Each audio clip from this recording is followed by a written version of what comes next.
Hello friends, हमारे YouTube channel UKG study point में आपका पुनः स्वागत है।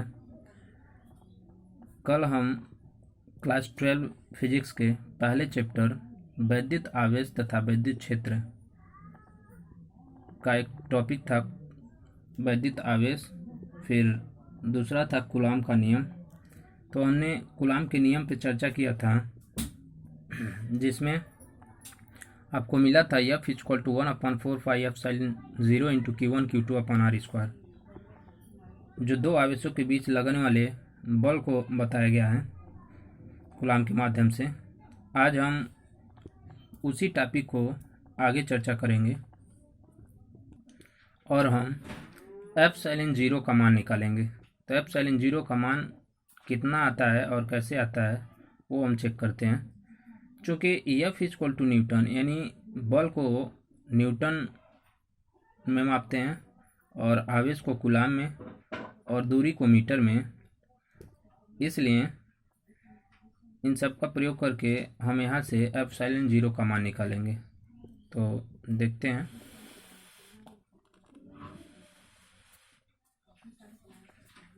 तो यहाँ आइए, ε0 ये इक्वेशन 4 से ही था। यहाँ पे देखेंगे, चलिए एक बार और दिखा देते हैं आपको। यहाँ आप देखेंगे ε0 को हम इधर कर देते हैं और f को इधर कर देते हैं, तो मिलेगा आपको ε0 = 1/4πf × Q1 Q2/r², यानी ε0 इधर आ जाएगा, f इधर आ जाएगा। तो क्या हो जाएगा, इधर देखते हैं। मिलेगा आपको ε0 = 1/4πf × Q1 Q2/r², और कूलाम का आवेश का मात्रक कूलाम स्क्वायर, चूँकि दो आवेश है तो कूलाम स्क्वायर हो जाएगा, और इधर बल का मात्रक न्यूटन और दूरी का मात्रक हो जाएगा मीटर स्क्वायर। दूरी स्क्वायर है तो मीटर स्क्वायर हो जाएगा, यानी कूलाम स्क्वायर प्रति न्यूटन मीटर स्क्वायर। यानी ε0 का मात्रक क्या हो जाएगा, कूलाम स्क्वायर प्रति न्यूटन मीटर स्क्वायर बोलते हैं। हमने इधर जो है संकेत में लिखा है कूलाम स्क्वायर प्रति न्यूटन मीटर स्क्वायर। तो अगर ε0 का मात्रक आप पता करना चाहते हैं तो हो जाएगा कूलाम स्क्वायर प्रति न्यूटन मीटर स्क्वायर। इसका मान कितना होता है, देखिए यहाँ पे आवेशों का मान अगर भरते हैं, यदि आवेश 1 कूलाम ले लेते हैं और पाई का मान भरते हैं 3.14 और 4 का गुणा करते हैं, और अगर दोनों आवेश 1 कूलाम आवेश के बीच 1 न्यूटन का बल लगता हो और दोनों आवेश 1 मीटर की दूरी पर स्थित हों, तो सबका मान रख के सॉल्व करेंगे यहाँ पे, तो आपको मिलेगा ε0 = 8.854 × 10⁻12 कूलाम स्क्वायर प्रति न्यूटन मीटर स्क्वायर। ये आप चाहेंगे तो घर पे सॉल्व कर सकते हैं, इसको सॉल्व करके देख सकते हैं। चूँकि हमारे पास टाइम का अभाव था, इसलिए हम इतना जो है सॉल्व नहीं किए हैं, आप स्वयं सॉल्व करके देख सकते हैं। तो ε0 का मान निकल के क्या आएगा, ε0 = 8.854, आप 8.85 भी बोल सकते हैं। तो 8.854 × 10⁻12 कूलाम स्क्वायर प्रति न्यूटन मीटर स्क्वायर होता है।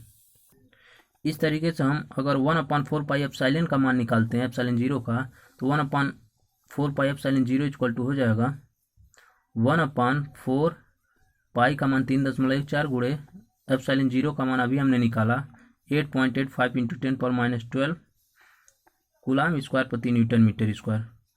तो इसका मान निकल के आएगा 1/4πε0 का 9 × 10⁻9 न्यूटन मीटर स्क्वायर प्रति कूलाम स्क्वायर, यानी 1/4πε0 का मान होगा आपका 9 × 10⁻9, यानी 9 × 10⁻9 न्यूटन मीटर स्क्वायर प्रति कूलाम स्क्वायर।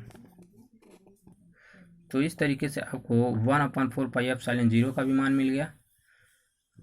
आप अगर प्रॉब्लम या सवाल कोई आता है तो आप इतने का मान जो है 9 × 10⁻9 भरेंगे, तो सवाल में इस मान को आप भर के सवाल हल कर सकते हैं। चलिए आगे देखते हैं। अभी देखिए, हमने जो माध्यम था, माध्यम वायु या निर्वात को लिया था, लेकिन आगे अगर माध्यम कोई भी माध्यम लेते हैं, वायु और निर्वात के अलावा अगर कोई और माध्यम लेते हैं, जैसे धातु हो गया या कोई और माध्यम हो गया, उन माध्यम के बीच दोनों आवेश को हम लेते हैं, तो कितना बल का मान आएगा, यानी कूलाम बल कितना आएगा। तो देखते हैं। माना माध्यम की विद्युतशीलता एप्सिलॉन है, तो K equal to epsilon upon epsilon zero, ये फार्मूला होता है के इक्वल टू, जो के परावैद्युतांक होता है, के इक्वल टू माध्यम की विद्युतशीलता अपान निर्वात की विद्युतशीलता। फार्मूला आपका क्या है, के यानी परावैद्युतांक इक्वल टू माध्यम की विद्युतशीलता बटे निर्वात की विद्युतशीलता। इसको सॉल्व करेंगे तो एप्सिलॉन का मान निकल के आएगा एप्सिलॉन इक्वल टू के इंटू एप्सिलॉन जीरो। एप्सिलॉन क्या है, माध्यम की विद्युतशीलता है। कोई भी माध्यम है, धातु है या अदर कोई जल है, तो दो आवेशों के बीच अगर किसी माध्यम के बीच अगर दोनों आवेशों को रखते हैं तो उसके लिए हम कूलम्ब बल निकालना है कितना होगा। तो यहाँ देखेंगे एप्सिलॉन का मान आ गया आपको के इंटू एप्सिलॉन जीरो। यहाँ एप्सिलॉन माध्यम की विद्युतशीलता और एप्सिलॉन जीरो निर्वात या वायु की विद्युतशीलता होती है। तो यहाँ मिलेगा आपको अर्थात F equal to 1/4 epsilon zero into Q1 Q2 upon R square. ये आपका कूलम्ब का नियम है, कूलम्ब का नियम ये आपको बताया गया है, वही चीज़ मैं यहाँ लिखा हूँ। फिर आगे देखते हैं, अगर किसी माध्यम में आवेशों को रखते हैं तो F equal to 1/4 epsilon into Q1 Q2 upon R square होगा। यहाँ पे एप्सिलॉन जीरो के जगह पे एप्सिलॉन हो जाएगा। एप्सिलॉन जीरो क्या था, वायु की विद्युतशीलता, और एप्सिलॉन माध्यम की विद्युतशीलता। एप्सिलॉन का मान यहाँ से अभी हमने निकाला है, तो एप्सिलॉन का मान यहाँ पे हम पुट करेंगे तो हो जाएगा एफ इक्वल टू 1/4 एप्सिलॉन के जगह पे K into epsilon zero into Q1 Q2 upon R square. यानी आपको अगर किसी माध्यम की विद्युतशीलता के लिए, यानी दो आवेशों को किसी माध्यम में रखते हैं तो माध्यम की विद्युतशीलता आपको पता होती है, तो एफ इक्वल टू हो जाएगा आपका जो कूलम्ब बल F equal to 1/4 K into epsilon zero into Q1 Q2 upon R square. तो इस तरीके से हमने कूलम्ब बल को ज्ञात किया। तो कूलम्ब बल आपका देखिए, निर्वात में अगर निर्वात की विद्युतशीलता लेते हैं तो आपको कूलम्ब बल मिलेगा F equal to 1/4 epsilon zero into Q1 Q2 upon R square. Q1 Q2 क्या है, Q1 पहला आवेश है और Q2 दूसरा आवेश है, यानी दोनों आवेश हैं, इनको Q से दर्शाया जाता है। पाई जो है आप पढ़े होंगे, पाई का मान 3.14 होता है। यह एक कांस्टेंट वैल्यू होती है, अचर राशि होती है। कक्षा 10 में आप इसको पढ़े होंगे।